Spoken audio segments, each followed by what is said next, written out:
Assalamualaikum warahmatullahi wabarakatuh.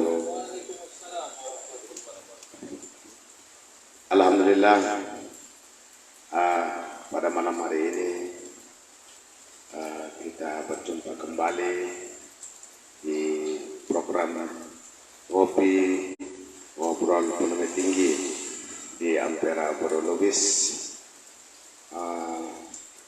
Para pemirsa dan penonton yang budiman, baik yang hadir di panggung ngopi maupun yang tengah live online di media sosial, Facebook, Twitter, dan Instagram. Kali ini kita lanjutkan diskusi kita sebagaimana biasanya di program Ngobrol Ekonomi Tinggi. Malam hari ini sangat luar biasa sekali karena kita kedatangan tamu yang sangat istimewa, yang di Kabupaten Rokan Hulu ini kayaknya sudah mengenal nama dan sosok beliau. Selamat malam Pak Ustadz. Ya.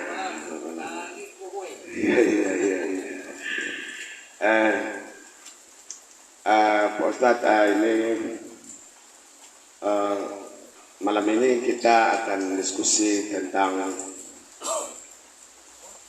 judul yang diberikan oleh manajemen, menakar filosofi negeri Seribu Suluk di Kabupaten Rokan Hulu yang religius. Ini cukup filosofi. Saya hampir tidak memahami tadi. Ini luar biasa ini judul yang diberikan oleh manajemen. Saya bilang, padahal saya sendiri termasuk orang yang sangat mengagumi Pak Ustadz ya, secara pribadi, dan banyak saya dengar yang cukup favorit terhadap Pak Ustadz karena dakwah-dakwahnya yang sangat luar biasa. Oke, sebelum ya para pemirsa dan para penonton yang budiman, silakan memberikan masukan kepada kami manajemen Ngobrol Ekonomi Tinggi untuk acara-acara selanjutnya. Pak Ustadz, kami cukup, mungkin Pak Ustadz cukup saya jadi kurang fokus ini menghadapi Pak Ustadz ini, ya enggak? Cukup terkenal lah di masyarakat itu Pak Ustadz ya, karena aktif selain menjadi seorang tenaga pendidik, juga aktif dalam berbagai organisasi masyarakat gitu ya. Pak Ustadz, bisa jelaskan sedikit dulu tentang bagaimana sebenarnya negeri Seribu Suluk itu Pak Ustadz? Baik ya. Bismillahirrahmanirrahim. Assalamualaikum warahmatullahi wabarakatuh. Alhamdulillah allazi bi ni'matihi tatimmus sholihat. Wassalatu wassalamu ala Rasulillah ala sayyidina Muhammad ibn Abdillah wa ala alihi wa sahbihi wa mawalah. Amma ba'd. Qala Allah Ta'ala fil Qur'anil Karim, a'udzu billahi minasyaitonir rajim. Bismillahirrahmanirrahim. Ya ayyuhallazina amanu taqullaha haqqa tuqatih wa la tamutunna illa wa antum muslimun. Wa qala ta'ala aidan walau anna ahlal qura amanu wattaqau la fatahna 'alaihim barakatin minas sama'i wal ardh walakin kadzabu fa akhadnahum bima kanu yaksibun. Alhamdulillah para pemirsa semuanya, wabil khusus kepada Ngobrol Ekonomi Tinggi, ngopi di warung Borolubis ya. Kalau saya lihat ini pondok kita, ya kan, kerjasama ya. Jadi yang pertama, karena ini ngopi, ya saya minum kopi dulu. Kita minum kopi dulu. Katanya pakai tos.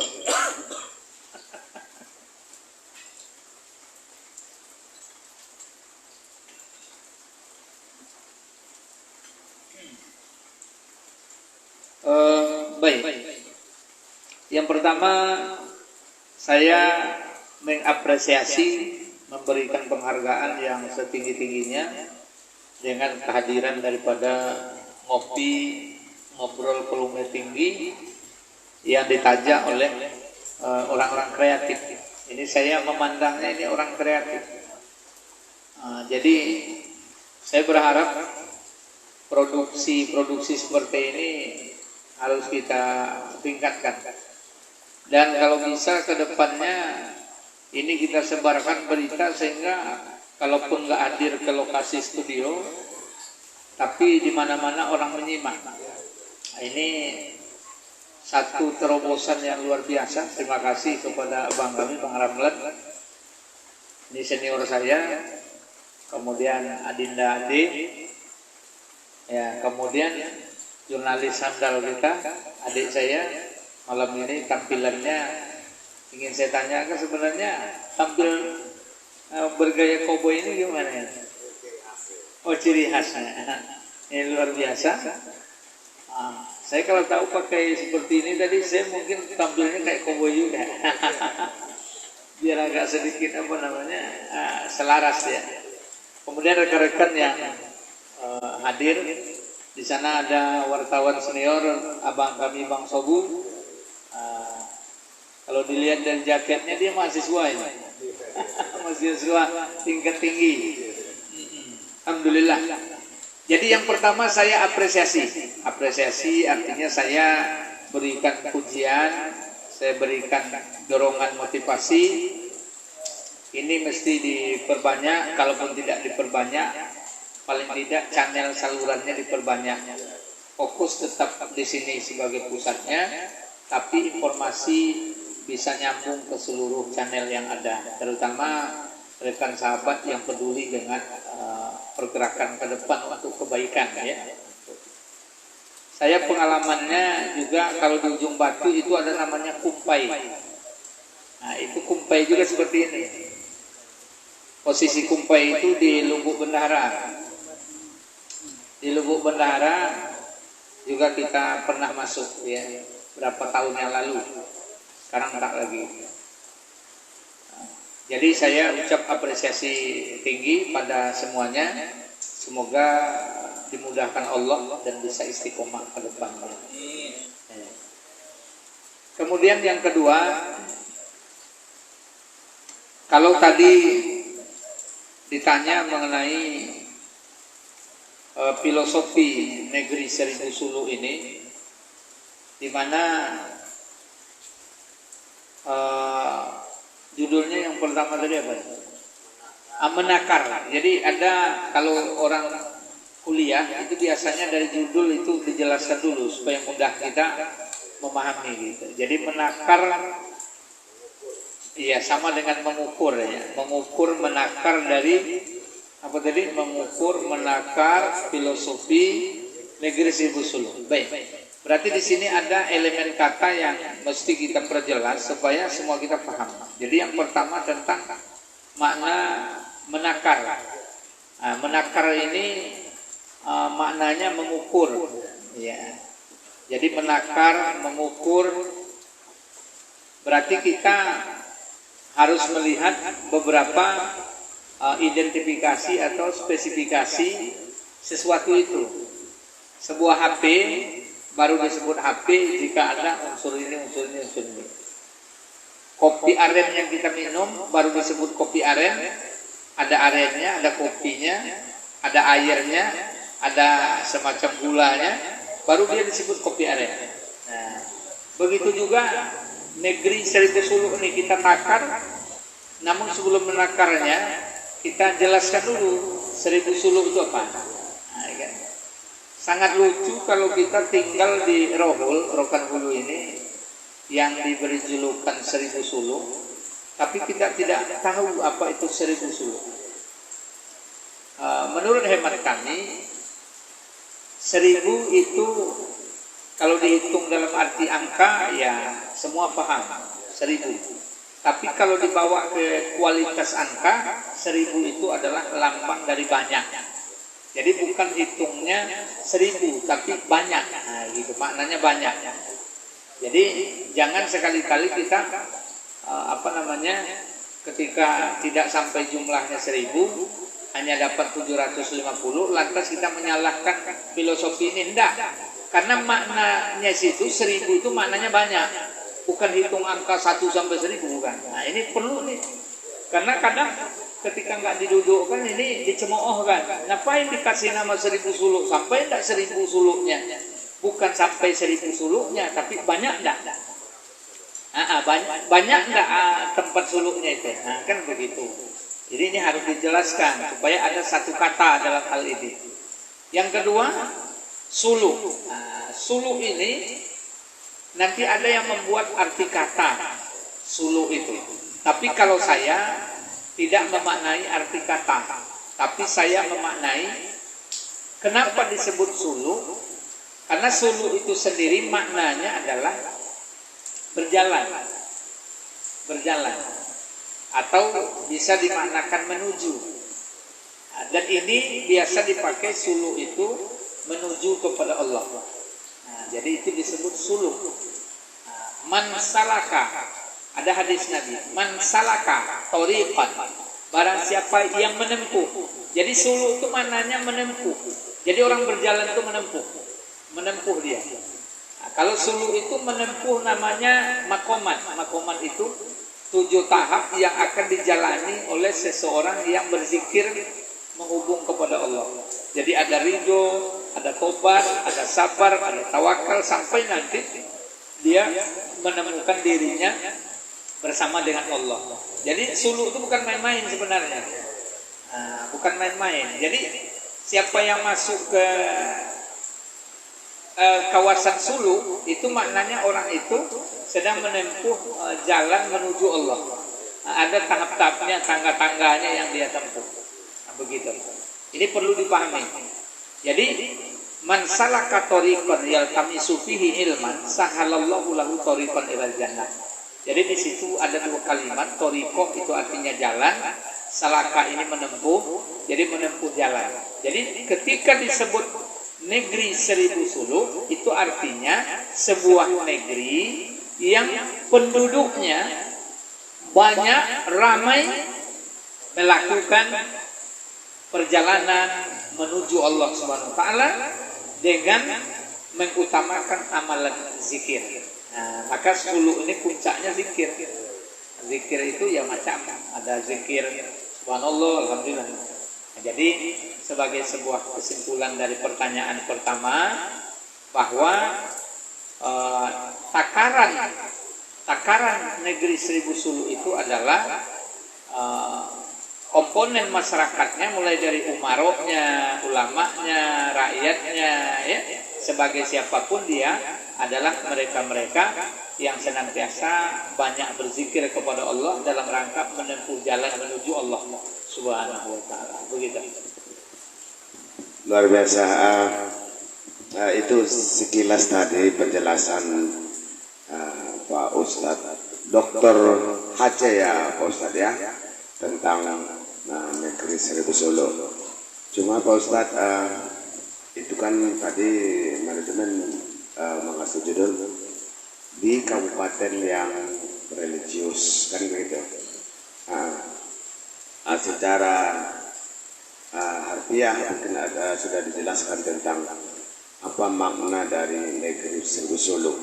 Pak Ustadz ini melihat akhir-akhir ini perkembangan zaman, karena ini sudah melekat sebagai nama daerah kita. Kalau dulu mungkin banyak orang berzikir, banyak surau, ribuan mungkin di kabupaten kita yang melaksanakan ibadah itu, apalagi di waktu-waktu tertentu. Hari ini bagaimana menurut pengamatan Ustadz sendiri tentang perkembangan suluk di kabupaten kita ini? Alhamdulillah. Tadi kita membahas tentang filosofi. Ini pun perlu dijelaskan. Filosofi itu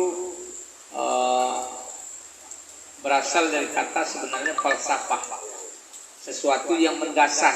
Jadi filosofi itu kenapa dia lahir? Contohnya Inhil 1000 parit. Kenapa lahir 1000 parit? Filosofinya karena banyak parit, ya kan? Rohil disebut dengan 1000 kubah karena di sana banyak dapat kubah. Hampar Serambi Makkah atau bumi Sarimadu dulu, ya kan?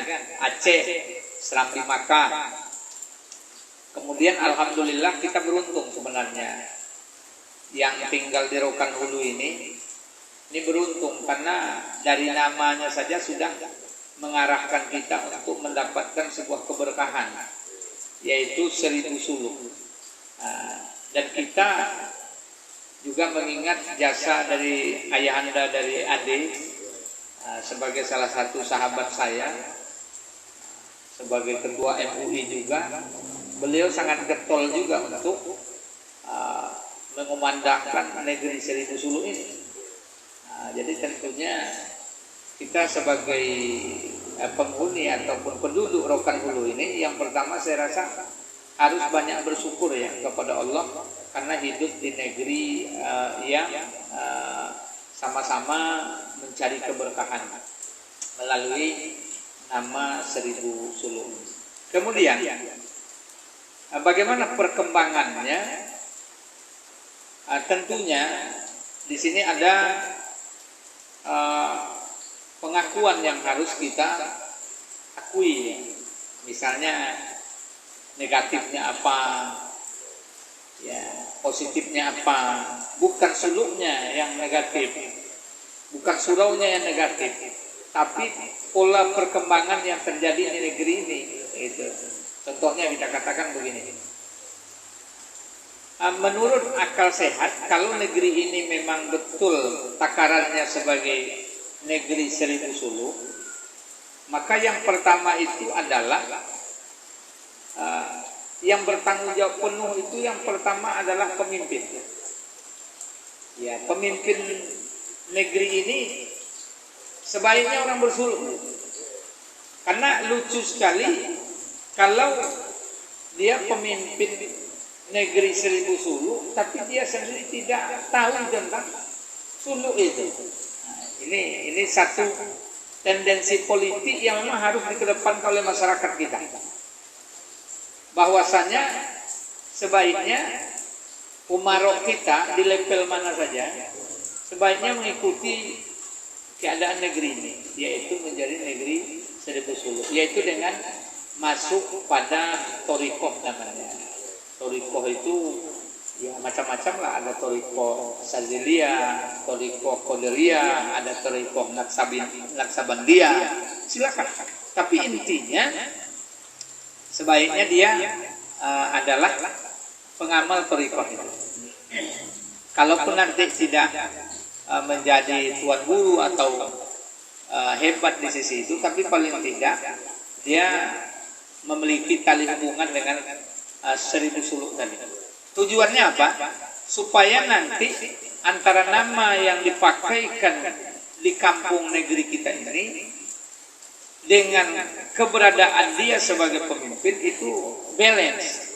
Nah, balance ini penting karena nanti ke depannya bagaimana dia mencoba untuk mengembangkan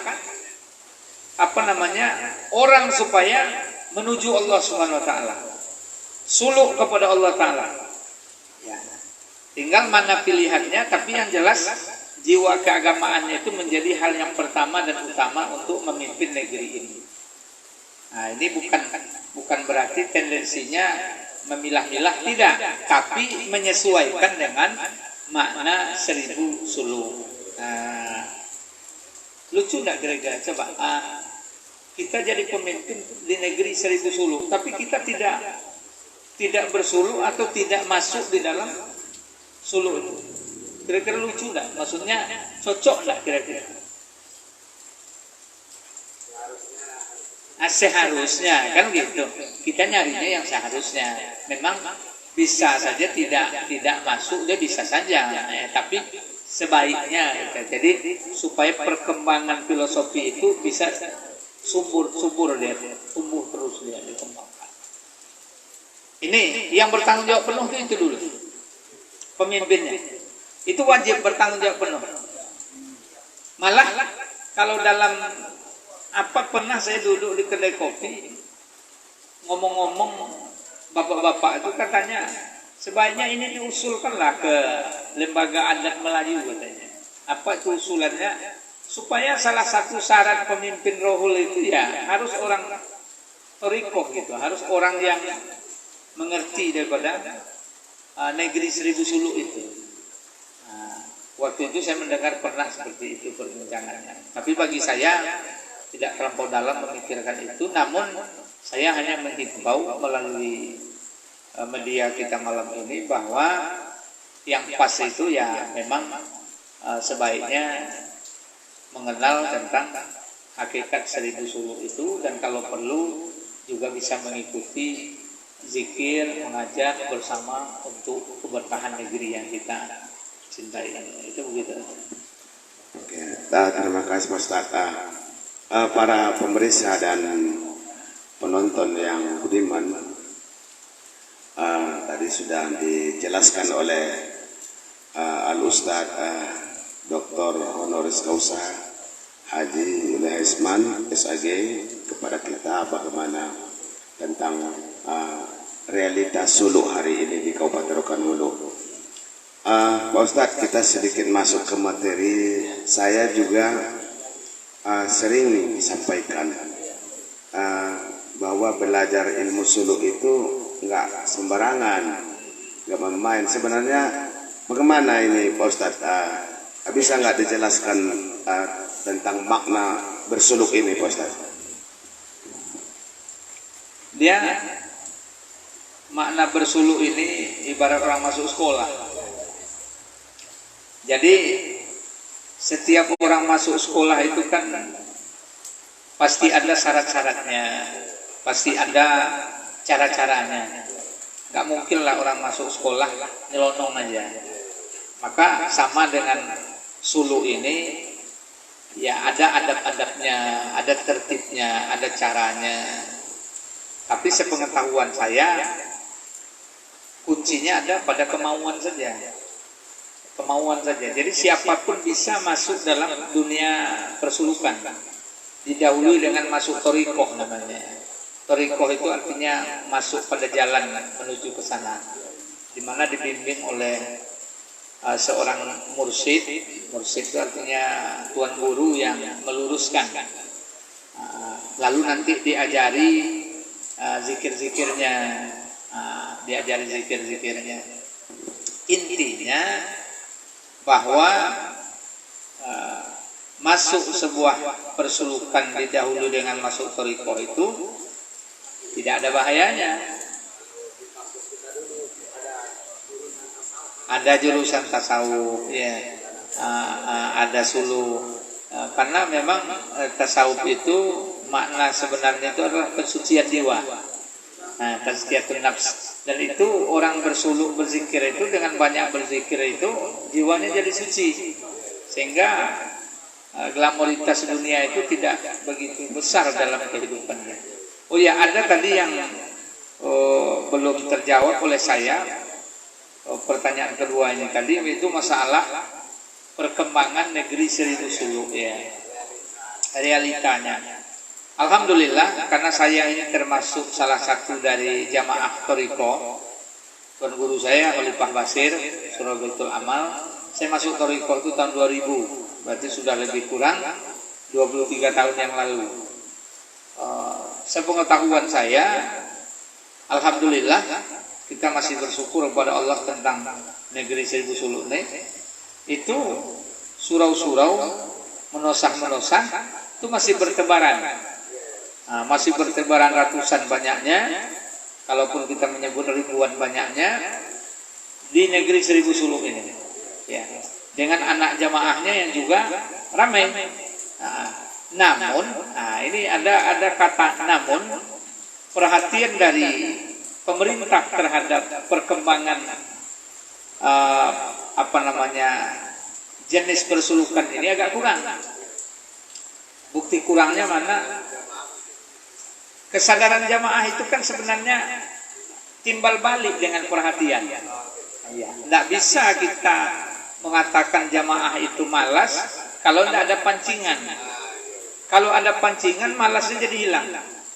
Jangan-jangan kita semua di sini bisa juga nanti termotivasi untuk mengikuti persulukan ketika perhatian terhadap suluk itu meningkat. Ya, contohnya kita melihat kawan-kawan kita semangat pergi ke surau-suluk. Kita yang tadinya malas, mulai bertanya dalam hati, apa saya malas? Enggak, kawan saya rajin. Ya.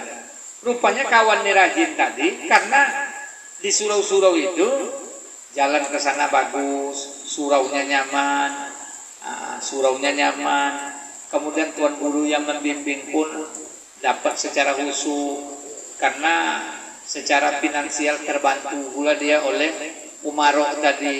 Ini berantai dia. Itu sebabnya saya mengatakan sebagai penguasa di negeri Seribu Suluk ini berkewajiban untuk memperhatikan perangkat yang ada hubungannya dengan Seribu Suluk itu. Mana perangkatnya? Yang pertama ya surau-suraunya, kemudian pengurus-pengurus surau yaitu mursyid, tuan guru khalifah, kemudian fasilitas jalan ke sana.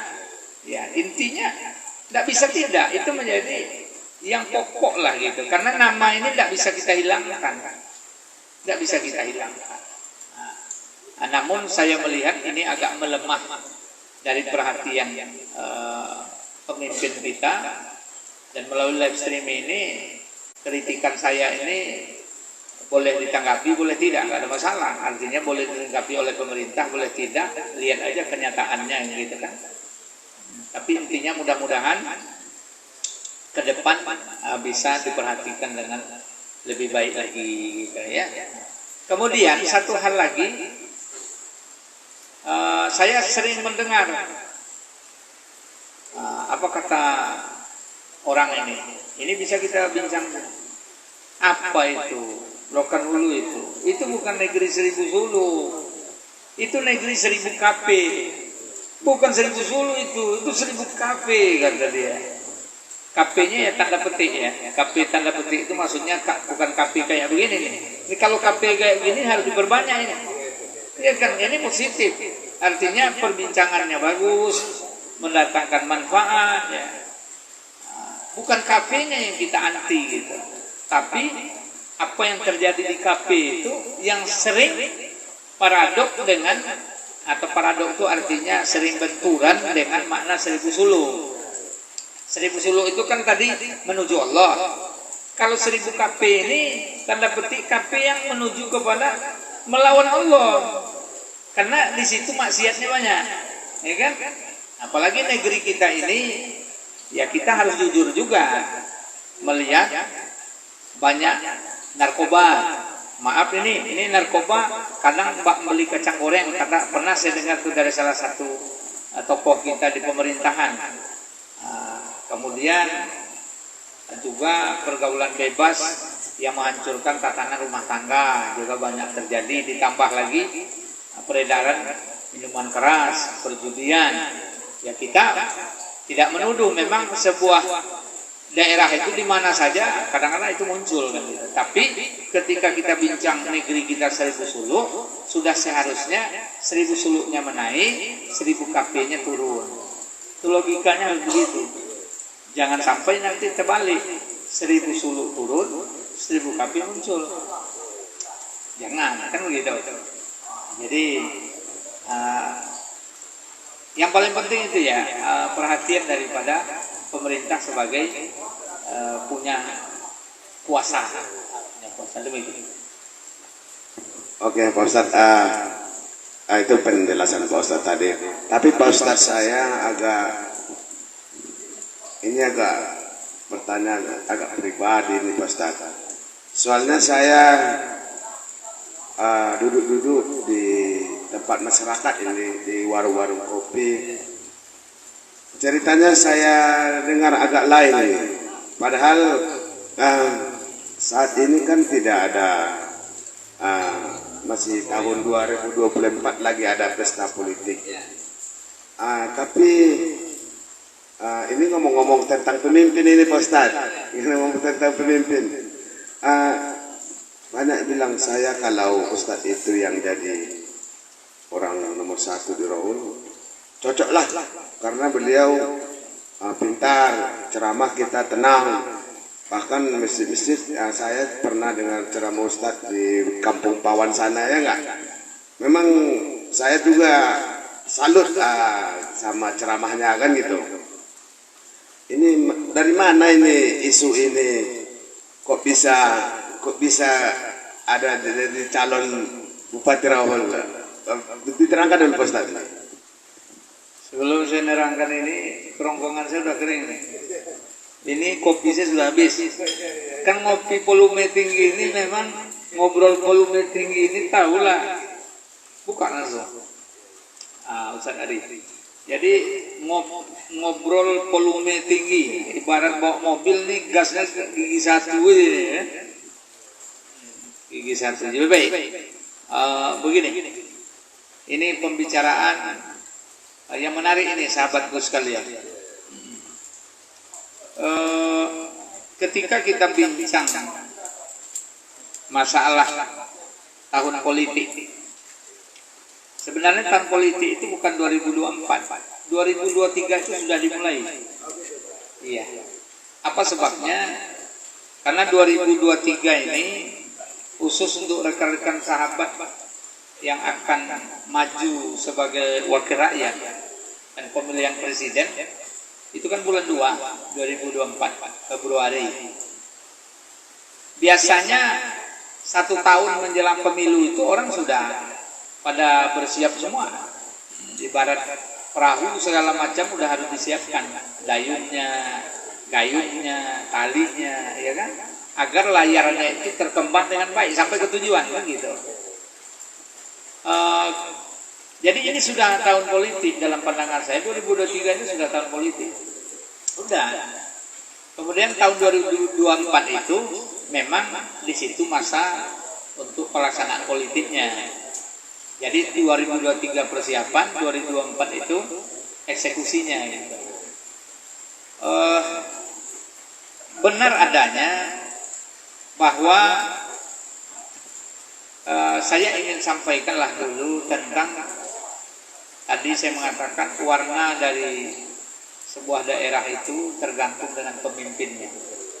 Ada satu ungkapan, ar-ra'iyatu ala dini mulukihim. Rakyat itu tergantung agama pemimpinnya. Rakyat itu tergantung agama pemimpinnya. Maka sudah 6 bupati kita, 6 pula warnanya. 6 pula warnanya. Mulai dari Pak Nur Hasim, terus Pak Ramlan Zas, PLT sebelumnya Pak pejabat sementara itu Pak Dr. Andus Ahmad. Kemudian ada pemilu, muncul Pak Ramlan Zas, selesai Pak Ramlan, muncul Pak Ahmad. Pak Ahmad 2 periode, ya kan? Langsung diambil sama Bang Suparman. Bang Suparman langsung Pak Sukiman. Ya kan begitu kan hari ini. Intinya orang tua kita ini semuanya berbeda karena masing-masing punya stressing yang berbeda. Artinya dasar mereka berangkat tuh berbeda dan otaknya juga berbeda, hobinya juga berbeda. Sementara ar-ra'iyatu ala dini mulukihim, rakyat itu bergantung kepada agama kepada agama pemimpinnya. Gitu. Jadi tadi pertanyaan agak spesifik ke pribadi saya, kan begitu. Perlu kami jelaskan sahabatku sekalian bahwa saya Yuli Hesman, orang Tanjung Belit, ya lebih kurang 6 kilo dari RSUD arah Ketanggun, lahir 48 tahun yang lalu. Sekolah saya ya di Pasir Pengarayan ini lah, mulai dari MTS, YSD, MTS, MAN, S1, S2 saya di UIN, situ di IAIN waktu itu, ya dapat gelar S1, S1, S2-nya NPD, Master Pendidikan.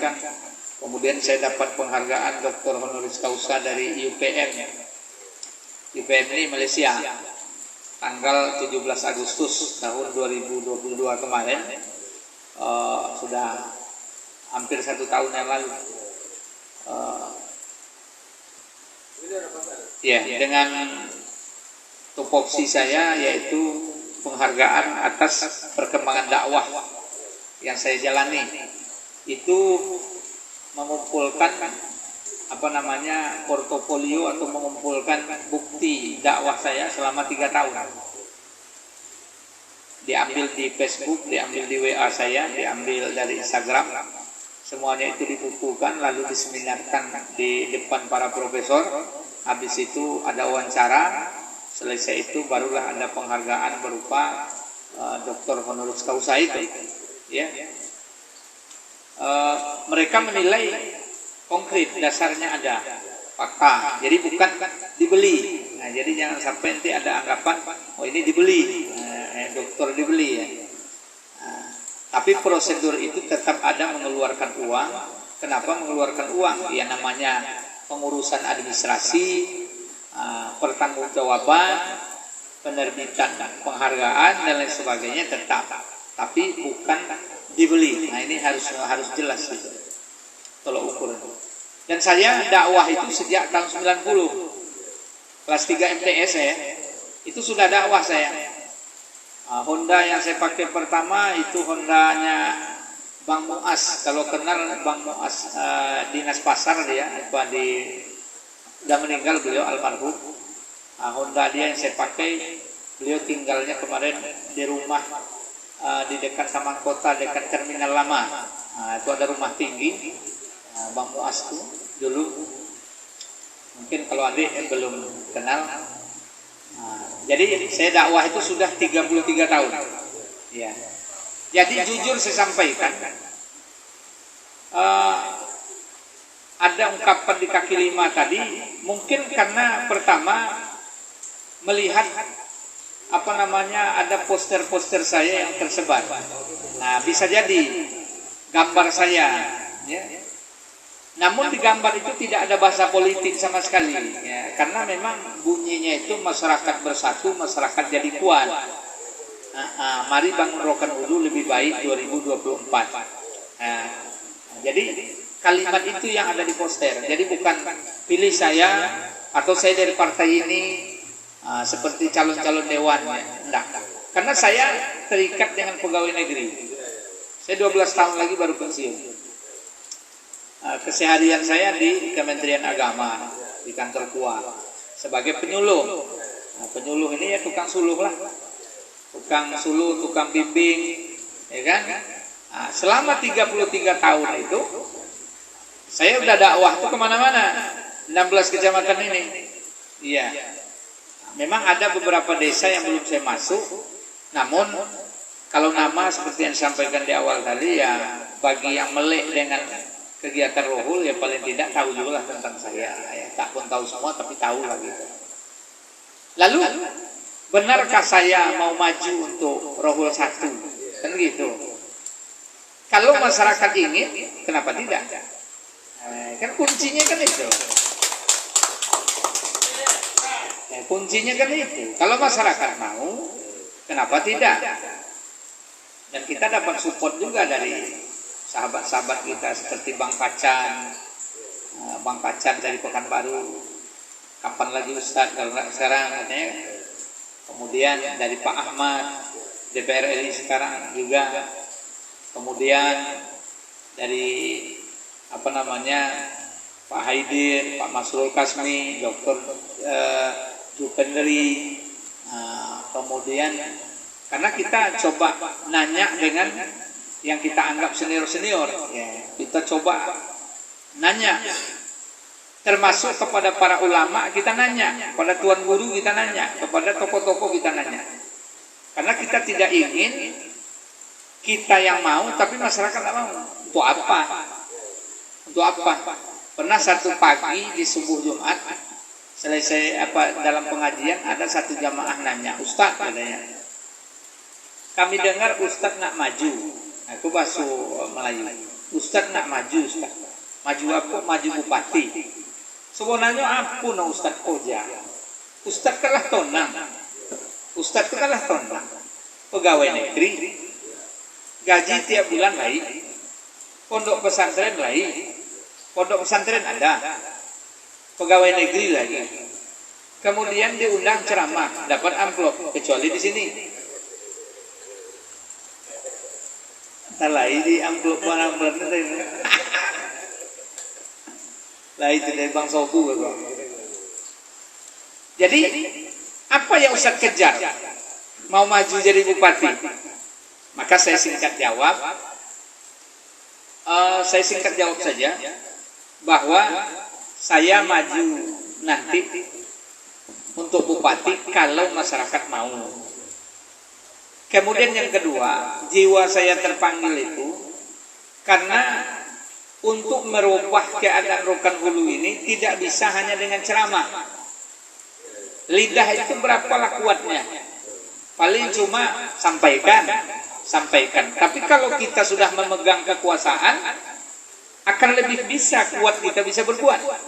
Nah, itu yang artinya memadukan antara dakwah lisan dengan dakwah kekuasaan. Contoh saya siapa? Contoh saya Nabi Muhammad. Nabi Muhammad itu dia pemimpin, dia ulama. Khulafaur Rasyidin, Abu Bakar, Umar, Utsman, Ali. Dia ulama, dia pemimpin. Enggak dipisah, pemimpin dan ulama enggak dipisah. Karena kalau kita bawa ke Islam, pemimpin itu tugasnya adalah menjaga agama dan mensejahterakan rakyat. Jangan sampai rakyat sejahtera tapi agama hilang. Apa mau masuk neraka, di dunia bahagia tapi di akhirat celaka? Tidak bisa. Kita tidak bisa begitu. Kita harus dunia akhirat itu bahagia. Dunia bahagia, akhirat bahagia.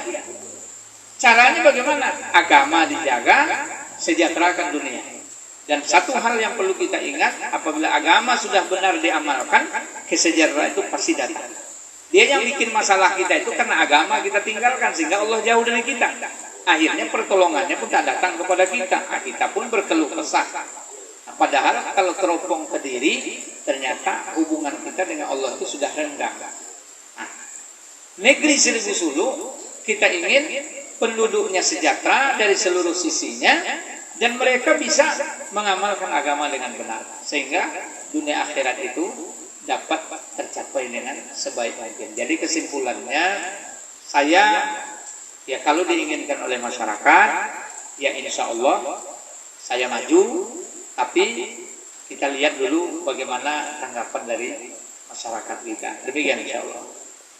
Luar biasa. Oke, para pemirsa dan penonton yang budiman, pemaparan dari Pak Ustadz dari awal sampai akhir cukup luar biasa dan mengenal Kabupaten Rokan Hulu dengan filosofi negeri Seribu Suluk. Maka kabupaten kita ini jadi religius.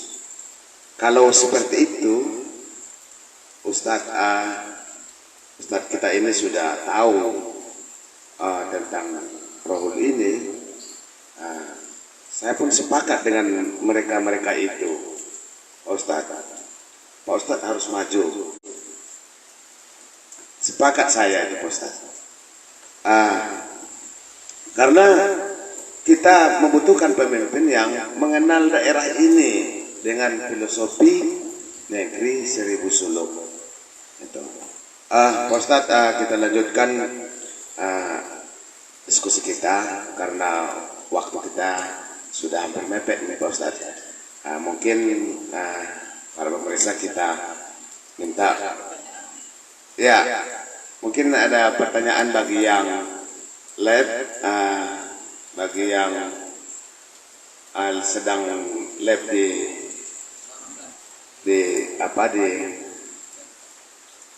di media sosial, silakan bertanya kepada Ustadz yang hadir. Oke Pak Ustadz, ini kita lanjutkan mungkin dengan closing statement dari Pak Ustadz.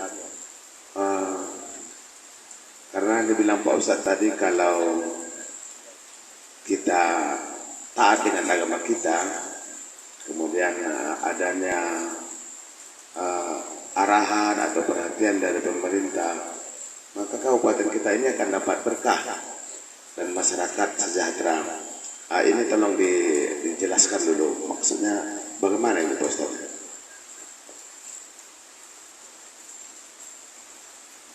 Baik. Apa tadi lupa sih? Oh. Ya.